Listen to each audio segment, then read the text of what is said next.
Welcome back. Had a busy couple of days and I've installed a reversing camera. Yep, very impressed with that. That was my first sort of dabbling in auto electronics, so I managed to get that working, so that feels like a small victory. And I have installed the roof bars. I'll show you that out by the van.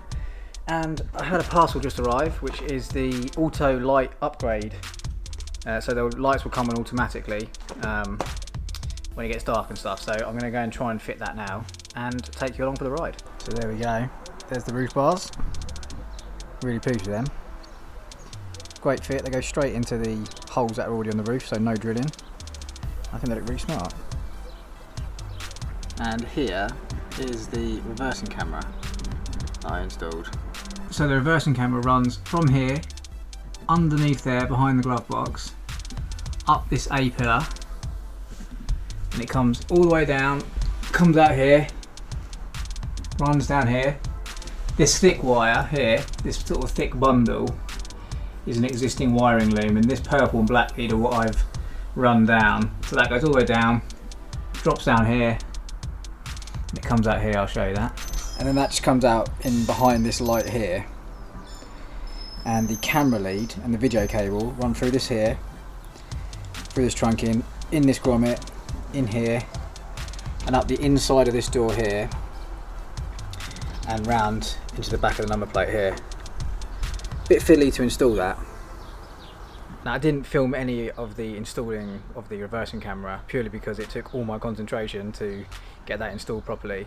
It comes on now when you go into reverse, it triggers, sets all the head unit off.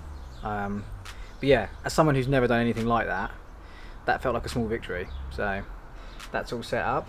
Again, the roof bars, I did actually set up a time lapse for that, but I quickly realised it would have been the most boring video on earth, so I stopped doing that. But luckily for me, the weather decided to blow the GoPro off the roof, so that stopped it anyway. But they were fairly easy to set up, to install. I just followed the instructions that came with it. You don't need to drill holes, there's already holes in the roof. They just pretty much bolt in, bit of silicone to make sure it's nice and watertight, and that's it really. Easy. To install this light thing, this is the new switch, which will be going here. We'll be replacing this one. And this is the new little control unit that goes behind it. And what this has got is a sensor. So this bit here, if I can get that in focus, is a sensor, a light sensor.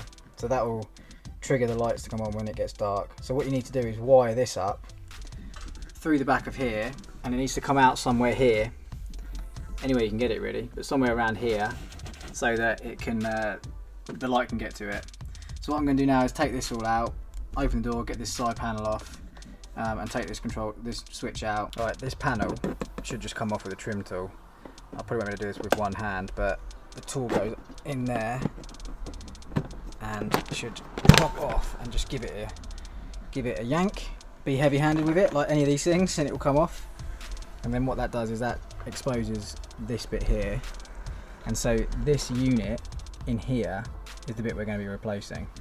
To remove this switch, you push it in, put on the 0 position, move it up, it'll beep because it doesn't want the lights on without the ignition, and then you pull it and it'll come out, and then you can turn it off again to save the battery and stop it from beeping. The next thing you need to do is attach this. Now this, at the end here, will be attached to this. So this has got two little prongs on it, either side. You just pinch them and pull it back and it will come out. And this bit is what the new module will plug into. So we need to plug this into that red thing inside this. So put it through here, plug it in, and then I'll show you what to do. Right, it's quite tricky doing this one-handed, but this new block, so this is the new one, this is the existing piece, this will click into here, and it might be hard to do this with one hand, but it only goes one way, so I'm going to need two hands to do that, but that bit will click into here, and once it's in it will click, and you just want to set that unit just in here. You can use some cable ties or anything just to keep that in place, and then you want to feed this lead through, because this is what's going to plug into the new switch.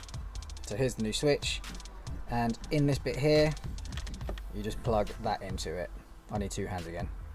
And then once you've got that plugged in there, just feed your wires back through and insert that back in there, and it should just click in. Now you need to program this, and there's a sequence to do with the keys and everything. I'm going to sort that out in a minute, but first of all I've got to get the sensor, which is on the end there, up somewhere near the windscreen. So I'm going to do that now and report back. I've had a slight change of plan, so I've just pulled the trip. Whoops. Okay, slight change of plan. I don't want this to be like around here. I think that'll look naff, so I'm gonna try and get it as close down to this end as possible. Also, it's closer to the windscreen there, so that'll be better.